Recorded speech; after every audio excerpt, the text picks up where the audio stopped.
You were never the problem. You were just easier to blame, and your mother knew exactly what she was doing. She picked one child to love, and one child to use. You were the one she used. This is called scapegoating, and it was not an accident. It was a strategy. In the next few minutes, you will understand exactly why she chose you, and why that choice says everything about her and nothing about you. In families with a narcissistic mother, there is always a golden child and always a scapegoat. These roles are not random. They are assigned. The golden child is chosen to reflect the mother's ego, to make her look good, to be her trophy. And the scapegoat is chosen to absorb everything the mother cannot face about herself. Her shame, her failures, her rage. You were not chosen because you were weak. You were chosen because you were the most sensitive, the most aware, the one most likely to see through her. And that made you dangerous to her. Let that sink in. Here is what most people never realize. The scapegoat role follows you out of that house. You carry it into relationships, into workplaces, into friendships, because you were trained from childhood to accept blame that was never yours. You apologize first. You shrink yourself. You assume you are always the problem. That is not a personality. That is programming. Read that again. Your mother did not accidentally treat you differently.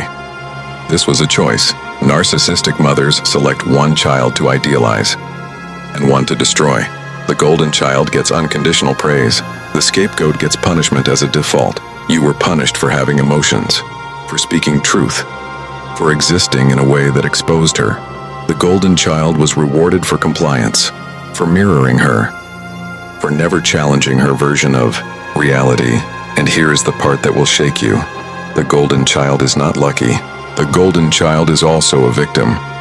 Nobody talks about this.